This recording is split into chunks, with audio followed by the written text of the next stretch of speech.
Want to take the time to welcome everybody on this Easter Sunday edition of Branded After Dark. I am Branded here tonight.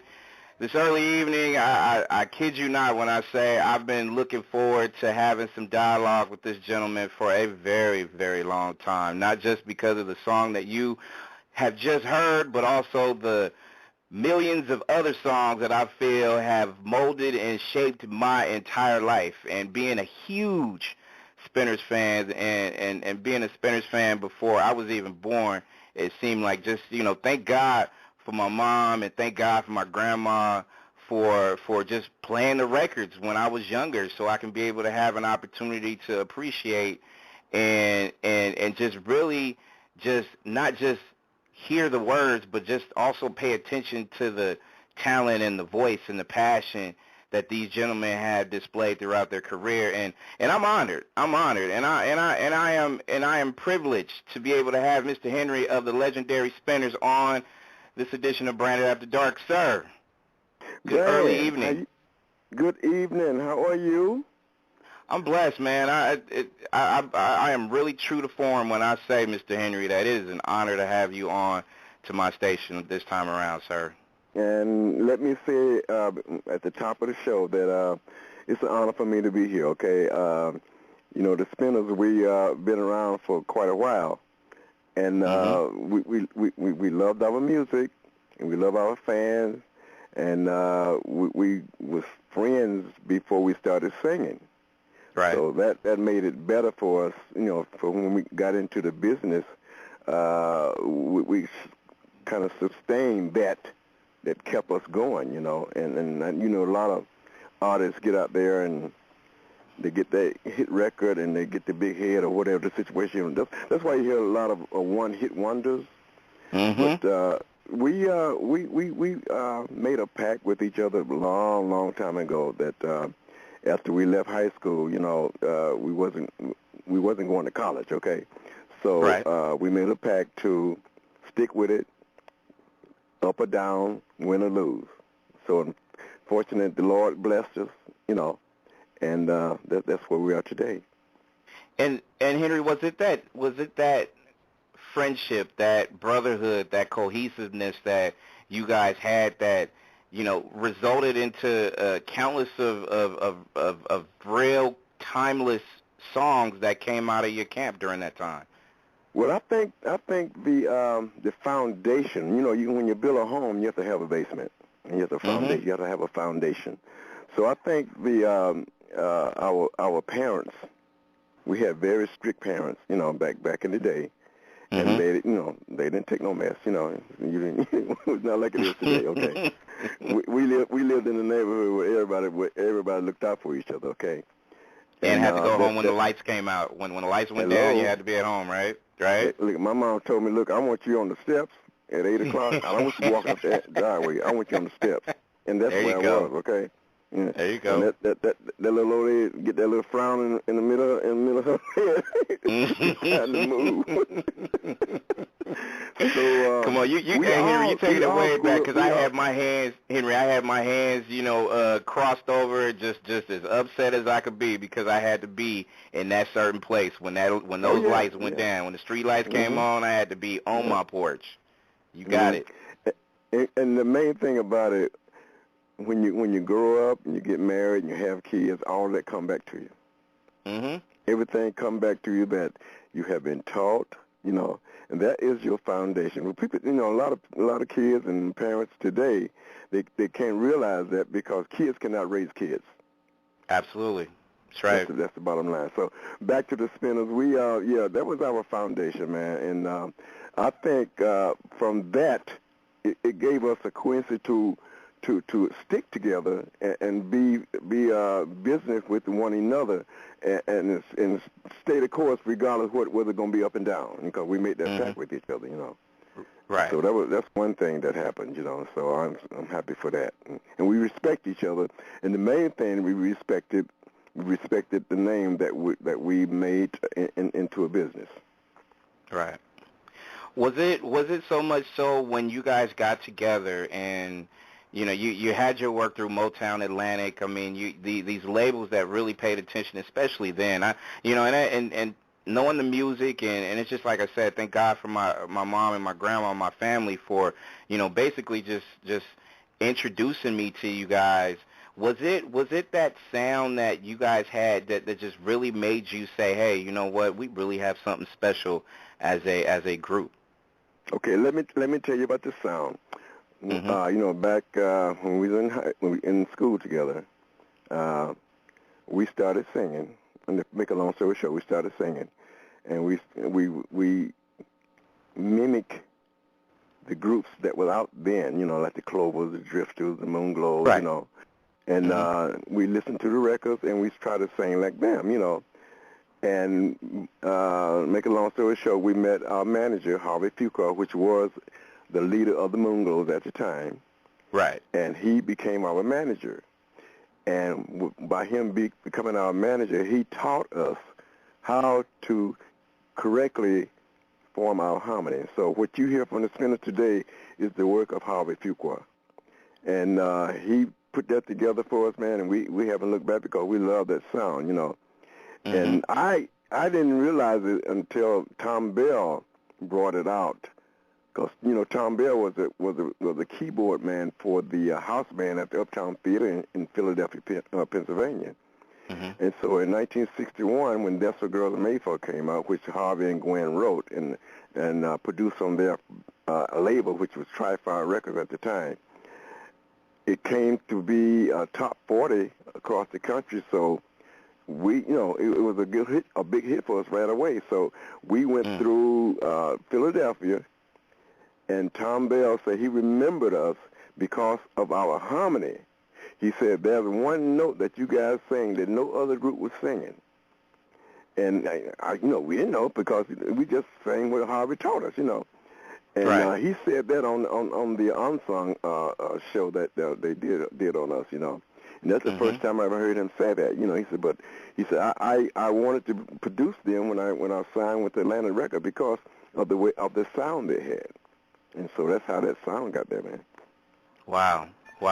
And I always feel like when it comes to your group, it was a group in my opinion, and like you said, you named as many groups as the Temptations, the Four Tops, and then some. It's like the best thing for me as a fan was listening to different groups and getting a different vibe each time. Like you guys didn't sound like the Temptations, you didn't sound like the Four Tops or whatnot. You were the Spinners. You own that sound and that flavor, and it to me, it always makes me feel like, do you, as a member of this group and a founding member at that, do you feel like the Spinners and everything that you've done, from the music to how it is today, do you feel like, I think I could look back and say I did everything I possibly could the right way, vocally and all that good stuff?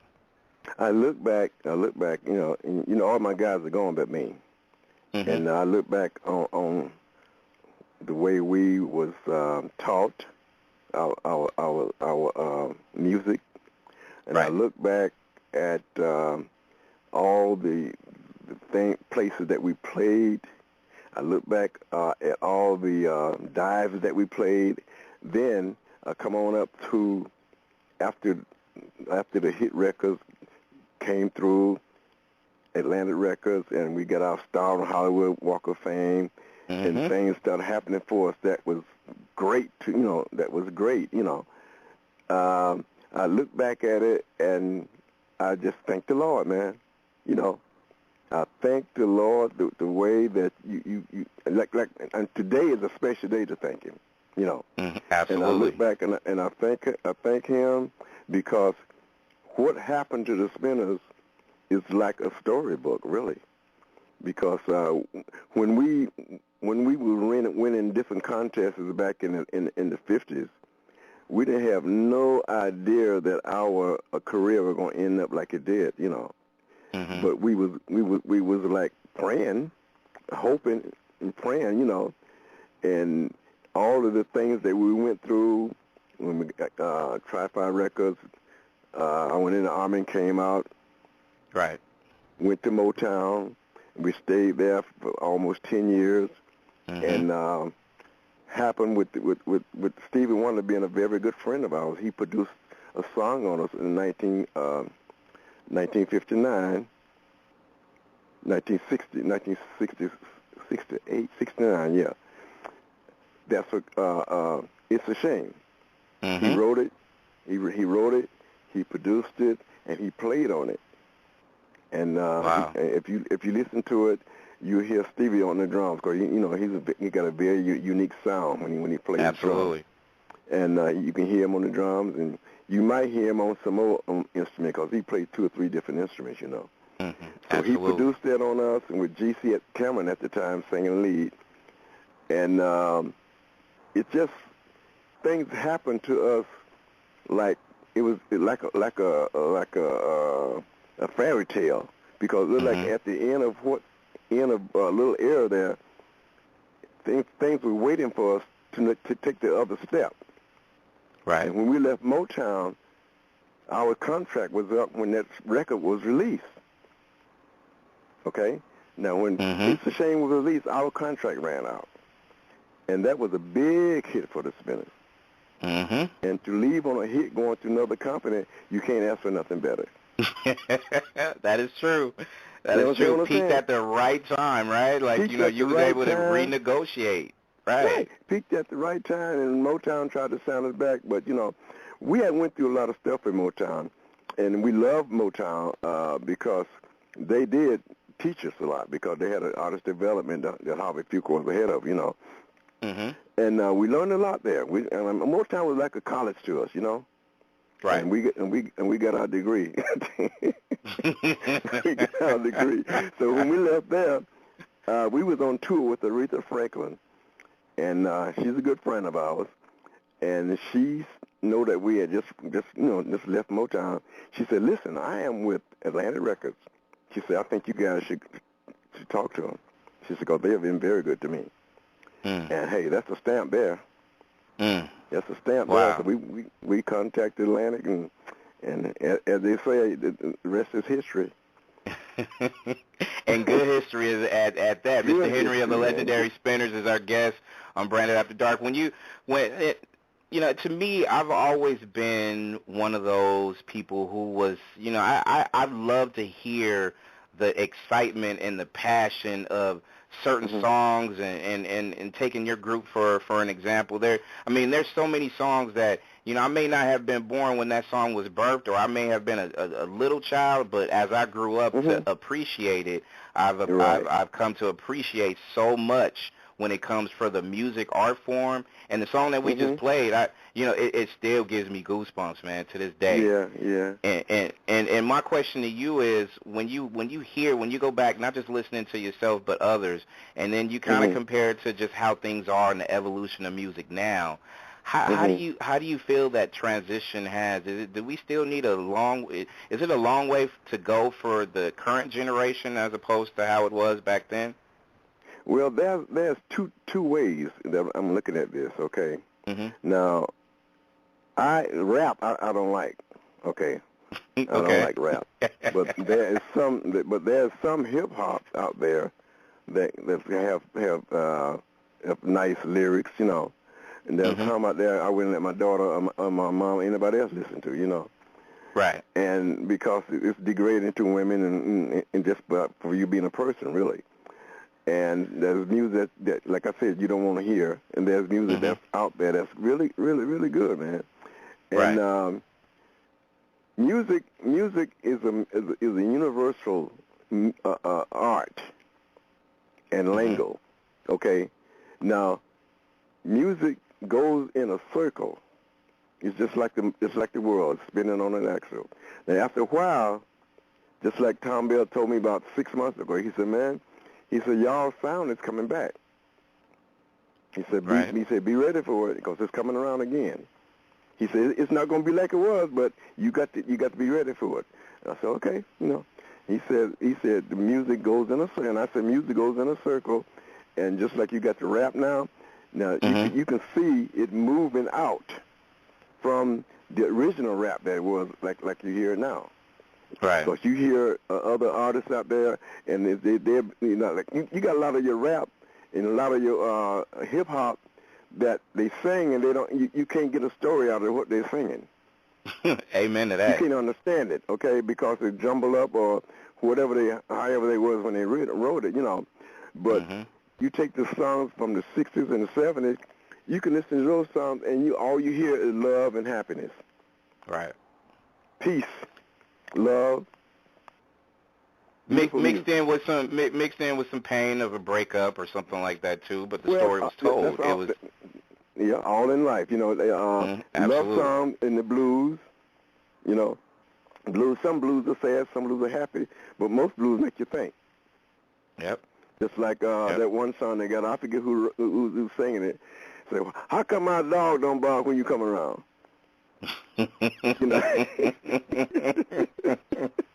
That's right. That's right.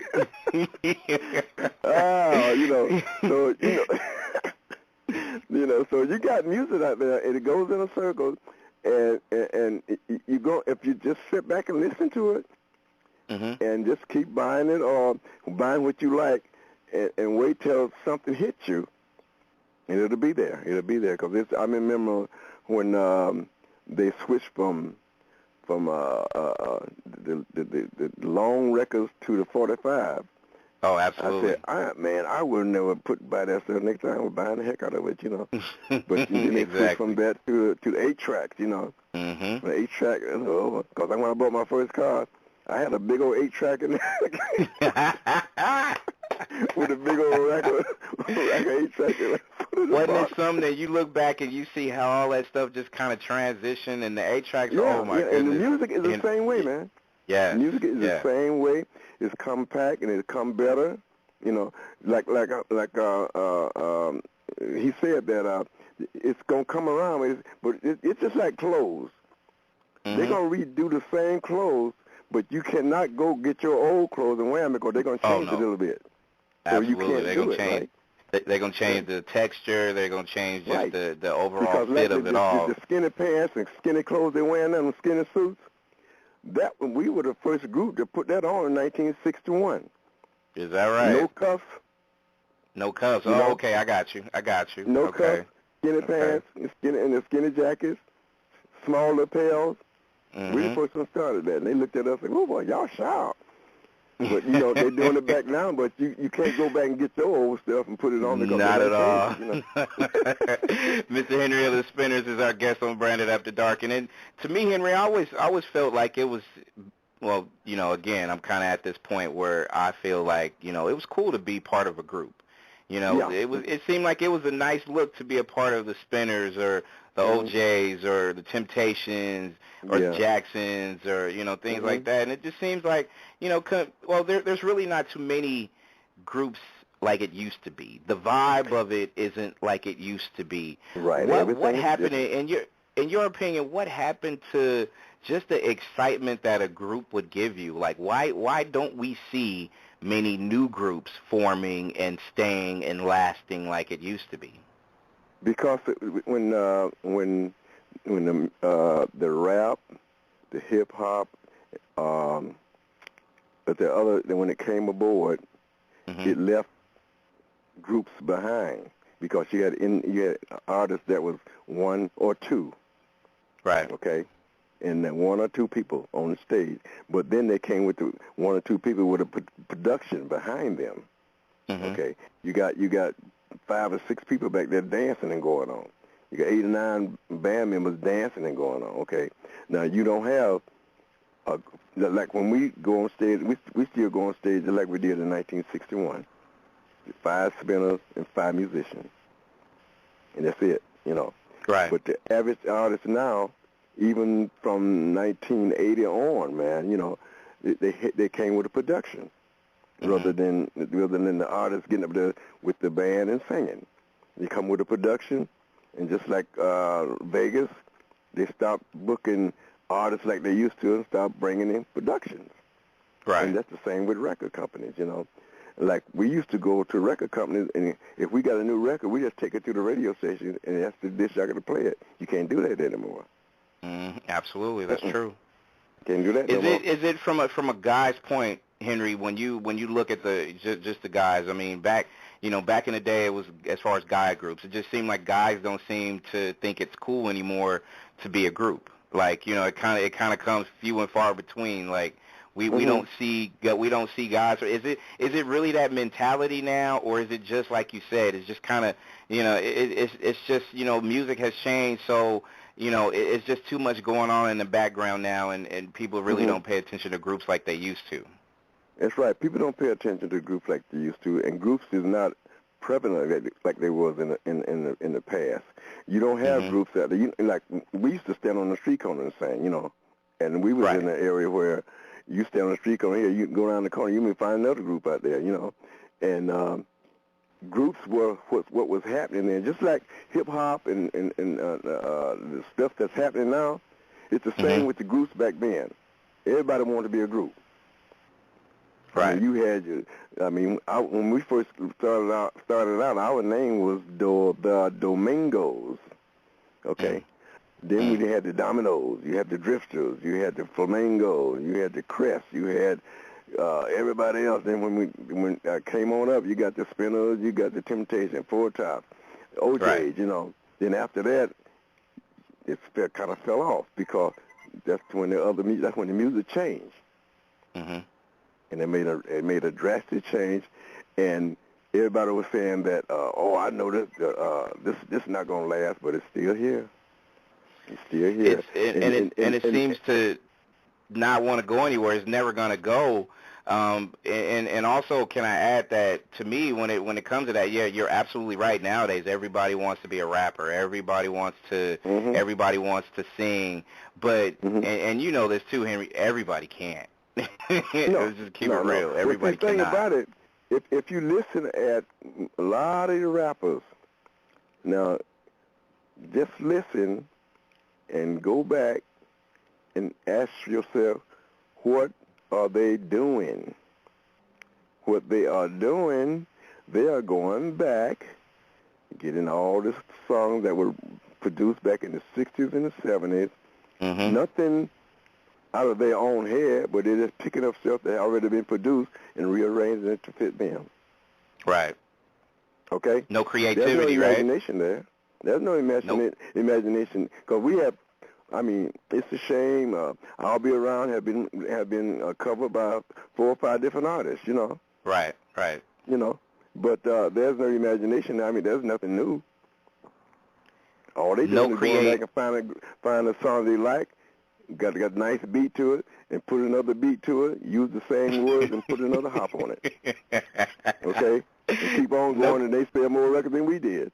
But it just seems so. It's something about that just seems so off to me, Henry, because it's no creativity whatsoever. Everything that you said just screams like no creativity. They didn't think thoroughly. I mean, they kind of thought about it, but then it was really like an afterthought, and that's really not how music is supposed to be, right? Yeah, it's not. But look at the where it was back in the early 50s when they call it race music and all that stuff. You know, right? You had your black artists, black artists out there produce their own song and put it out. White artists get it, do it just the same way, put it on the white station, million seller. Okay, Chuck Berry. Yep. Now, listen, how many hit songs had Pat Boone had that he written? That like by himself, right? Yeah. There's always somebody that he covered. There's always That's somebody true. he covered, man. You know. It's a good point. Yep. Do you? I mean, you talked about it coming back full circle as far as music and just pretty much certain parts of it. I mean, it'll never be like it used to be. I think we can all kind of understand that. But will we ever have like, you know, a select few that will make music that will last 20, 30, 40, 50 years? I think so. I think it'll come back because, like Tom Bell said, the music is going to come in a circle, and you're going to get somebody out there that's going to, all they need is one record with that sound and that production, it's a small production, to sneak through. And if it sneaks through like that, it's going to bust it wide open. Then everybody's going to be scrambling to do it. It's true. That's Anything that you make big, everybody's going to jump on it. Other people are going to jump on it, you know. So I think so. I think so. I think so. Really do. And it has to be a point too, Henry, where it comes to the fact that let's hope that it's not oversaturated. Like you do have the one great artist, but then you have everybody that want to collaborate with them. Like to me, and I'm going back to and you see, you know what time it is. I think it's the Spinners. Now the Spinners had some nice collaborations back in the day as well, but you didn't go to every place to collaborate with every artist. I mean, you kind of still kept it in house, and you pretty much was selective, right, with who you collaborated with. Yes, we kept our sound. We didn't divert from that at all. And right today, like I said earlier, I'm the last one member of the Spinners that is still alive. All the rest of my guys are gone, But I had a chance to put together interview the guys, as they came along. And I have with me now four fantastic guys, man. And and knock on wood, because I kind of demanded when I did my interviews, because I had, when I put the word out that the Spinners looking for a tenor singer, Spinners looking for a bass singer, you get bombarded, and you have to weed them out, because I don't want no dope heads, I don't want no winos, you know what I mean? Right. So you have to weed them out. So I was fortunate enough to get four fantastic guys, man. Jesse Peck is the bass singer that took Purvis' place. Marvin Taylor is the tenor that took Bobby's place. Charleston Washington, he's the lead singer. He did a lot of stuff that Felipe did, and myself, So the Spinners, we back full strength right now. That's what's up. That's definitely good to hear. And speaking of that, a couple of quick questions with Mr. Henry of the legendary Spinners on Branded After Dark. And anything I can look forward to as far as in the near future from you and from the legacy that you've created? Because I want to see some performances and some music and stuff like that for 2014 and beyond. Yeah, we just left Atlantic City, And the guys, I got two guys in the group that is writing right now, Charleston and Jesse. They're writers, and we're taking our time, and we're gonna get a CD out there pretty soon. So you'll hear from us pretty soon. And it's needed. And Henry, let me tell you that it is needed. Like yesterday, and no pressure though. no pressure though, Henry. No pressure, but you guys, no pressure. Hold up. No, exactly. And I'm saying this as a fan because I just really think that it's important for us to be able to have that kind of vibe that music is supposed to give us. It's a God-given talent, and when it's together in a group setting, I mean, it really enhances what music is all about. The harmonizing, the 1-2 steps too, and just being able to put out a song and a record that matters. Like the songs that matter. The song still matters when you go back and listen to the songs. I mean, how could I let you get away? I get chills every time I listen to it, and that's because of what I felt when I hear it. It's a big deal. It's a really big deal. Yeah, it's a beautiful song, man.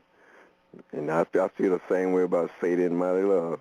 Those two songs I really like, And for me, the things that I think they're writing, I heard some of the stuff they writing, and I told them, we make sure you stick to the script, And if you want to jam it up a little bit, go ahead and jam it up, but don't stray too far, Make sure the sound is still there. And that's the main thing. Man, that's what I like. That's what I like to hear. So I take it you're not gonna reach out to certain hip hop celebrities like Lil Wayne or Drake to come in and collaborate on Spinner's music, right? Probably not. Probably not. They're great people, but no doubt. We're probably gonna stick with our format that we have in right now. If it ain't broke, don't fix it, right? Hey, look, if the egg is there, don't crack it. There you go.